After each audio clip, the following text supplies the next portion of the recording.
ખેડૂત પાયમાલ શાકભાજીમાં રાજા કહેવાતા બટાકા, પરંતુ હાલમાં આ બટાકાની સ્થિતિ દયનીય બની ગઈ છે। એક તરફ ખેડૂતોને ખેતરમાં બટાકા માટે ખરીદારો માટે મળતા નથી અને બીજી તરફ શહેરના બજારોમાં ગ્રાહકો મોંઘા ભાવે બટાકા ખરીદવા મજબૂર છે। ભાવ તળિયે બેસી જતા જ ખેડૂતો મુશ્કેલીમાં મુકાયા છે। ખેડૂતોને માર્કેટ યાર્ડમાં બટાકાના ફક્ત 2 થી 3 રૂપિયા પ્રતિ કિલો ભાવ મળી રહ્યા છે। પરિણામે ખેડૂત ખેતરોમાં જ બટાકાના ઢગલા રાખીને સહાયની રાહ જોઈ રહ્યા છે। શું થઈ રહ્યું છે આવું જોઈએ, જાણીએ, સમજીએ।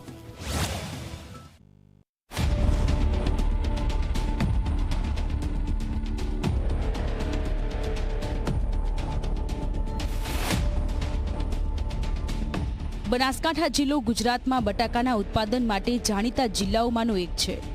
આ વર્ષે અંદાજિત 64,948 હેક્ટર વિસ્તારમાં બટાકાની ખેતી કરવામાં આવી હતી। ખેડૂતોએ મોંઘા બિયારણ, ખાતર અને મજૂરીનો ખર્ચ કરીને ભારે મહેનત બાદ બટાકાનો સારો પાક મેળવ્યો હતો। પાક તૈયાર થતાં જ બજારમાં બટાકાના ભાવ તૂટીને તળિયે આવી ગયા છે। હાલ ખેડૂતોને માર્કેટ યાર્ડમાં ફક્ત 2 થી 3 રૂપિયા પ્રતિ કિલો જેટલો ભાવ મળી રહ્યો છે। ખેતરોની અંદર બટાટાના ઢગલે ઢગલા પડ્યા છે। ખેડૂતો છે તે પારાવાર મુશ્કેલીનો સામનો કરી રહ્યા છે। ખેડૂતોના ખેતરમાં ઢગલા બંધ જે બટાટા પડ્યા છે તેને લેવા માટે કોઈ વેપારી આવે તે માટે ખેડૂતોએ એક વેચાણ પટ્ટી બનાવી છે। અને આપ જોઈ રહ્યા છો કે આની અંદર સ્પષ્ટપણે લખ્યું છે કે બટાટા 3 રૂપિયા કિલો। જો કે આટલા સસ્તા બટાટા ખેડૂતો વેચી રહ્યા હોવા છતાં પણ એક પણ વેપારી છે તે તેમના ખેતરોની અંદર ફરકતો નથી। ખેડૂતોના ખેતરની અંદર ઢગલા બંધ બટાટા પડ્યા છે। ખેડૂતો અહીંથી માર્કેટ યાર્ડ તેને વેચવા માટે ટ્રેક્ટર કરીને લઈ જાય તો તેનું ભાડું છે તે ખૂબ જ આવે છે। ખેડૂતોને 1 રૂપિયો પણ મળે તેવી સ્થિતિ નથી, જેના કારણે તેઓ બટાટા માર્કેટ યાર્ડમાં વેચવા પણ જઈ શકતા નથી કે તેના સ્ટોરની અંદર ભરાવી શકતા નથી, જેને લઈને ખેડૂતોની હાલત કફોડી બની છે। આટલા ઓછા ભાવને કારણે ખેડૂતો બટાકા ખેતરમાંથી માર્કેટ યાર્ડ સુધી લઈ જવાનો ખર્ચ પણ પોસાય તેમ નથી। ટ્રેક્ટર ભાડું, મજૂરોની મજૂરી અને કોલ્ડ સ્ટોરેજનો ખર્ચ મળીને ખેડૂતોને વધુ નુકસાન તરફ ધકેલી રહ્યો છે। ખેડૂતો પોતાના ખેતરમાં જ બટાકાના ઢગલા લગાવીને 3 રૂપિયા પ્રતિ કિલો ભાવે વેચવાનો પ્રયાસ કરી રહ્યા છે, પરંતુ ત્યાં પણ ખરીદદારો આવતા નથી। 1100ના ભાવના ફુગરાજ વાયેલો હતો, એને માંથી આજ માર્કેટ લઈ જાઉં તો 3 રૂપિયાના ભાવથી પૈસા આવે। થેલાના ખર્ચા, ટ્રેક્ટરના ખર્ચા, હવે છોકરોને જીવડાવવા કે મારે જીવું અને આ દેવું ક્યારથી ઉતરે? સ્ટોરે મૂકું તો આજે મારે ખર્ચો વધી જાય છે। એ પૈસા ક્યાં જિંદગીમાં ક્યારે નહીં મળે। કોઈ કુદરતની સહાય થાય તો વળી સ્ટોરે મળે, બાકી અત્યારે તો સરવાળો કરીએ તો ખેડૂતનો સત્યાનાશ જ છે। અને બટાકામાં આવી મંદી છે કે એની કોઈ સીમા નથી। અત્યારે ઘર સંસાર ચલાવવું એ બહુ કાઠું થઈ ગયું છે। વિચિત્ર પરિસ્થિતિ એ છે કે જ્યાં ખેડૂતોને બટાકા માટે 2 થી 3 રૂપિયા પ્રતિ કિલો ભાવ મળી રહ્યો છે, ત્યાં શહેરના શાક માર્કેટમાં ગ્રાહકોને એ જ બટાકા 20 થી 22 રૂપિયા પ્રતિ કિલોના ભાવે મળી રહ્યો છે। હું અહીંયા બટાકા લેવા આવી હતી માર્કેટમાં। હવે બટાકાના ભાવમાં વાત કરે છે ખેડૂત કે ભાવ બહુ ઓછા છે, 3 રૂપિયા પણ માંડ વેચાય છે માર્કેટમાં।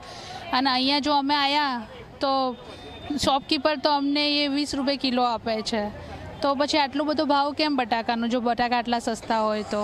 જો ખેડૂતોના બટાકા 2-3 રૂપિયાના ભાવ હોય અને અહીંયા બજારમાં હું લેવા આવ્યો તો 20 રૂપિયા કિલોના ભાવ છે, તો વચગાળાના પૈસા કોણ ખાઈ જાય છે?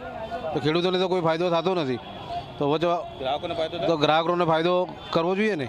20 રૂપિયા ભાવ ચાલે છે હાલ, મોંઘો ભાવ તો એકદમ મોંઘો ભાવ કહેવાય। જો ખેડૂતોને 3-4 રૂપિયા હોય અને બજારમાં 20 રૂપિયા હોય તો વચ્ચેના પૈસા કોણ ખાઈ જાય? ન તો ખેડૂતોને તેમની મહેનતનું યોગ્ય મૂલ્ય મળી રહ્યું છે, ન તો ગ્રાહકોને સસ્તા ભાવે શાકભાજી મળી રહી છે, પરંતુ વચ્ચેના વચેટિયાઓ માલામાલ બની રહ્યા છે। બટાટાને અન્ય પાકની જેમ ગ્રેડિંગની જરૂર નથી કે ન તો તેની અંદર કોઈ પણ પ્રકારના કાંકરા હોય છે કે ન બગાડ, છતાં પણ એવું શું વેલ્યુ એડિંગ થયું કે ખેડૂતોના ખેતરમાંથી 2 થી 3 રૂપિયા આવતા બટાટા છે તે શાક માર્કેટની અંદર આવતા જ તેનો ભાવ છે તે 20 થી 22 રૂપિયા સુધી પહોંચી જાય છે। ખેડૂતોની સ્થિતિ એવી બની છે કે બટાકા વીણીને ખેતર બહાર લાવવાની મજૂરી પણ પોસાય તેમ નથી। પરિણામે ખેડૂતો હવે સરકાર પાસે સહાય અને યોગ્ય ભાવની માંગ કરી રહ્યા છે।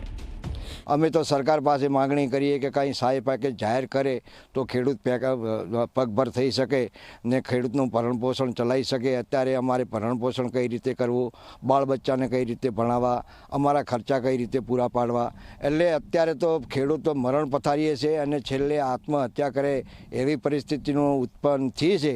એટલે ખેડૂતને અમારી નમ્ર વિનંતી છે કે સરકાર, આ ખેડૂતોની સરકાર કહે છે તો ખેડૂત સામે થોડું સાંભળજો અને થોડી સહાય કરજો તો ખેડૂત પગભર થઈ શકે.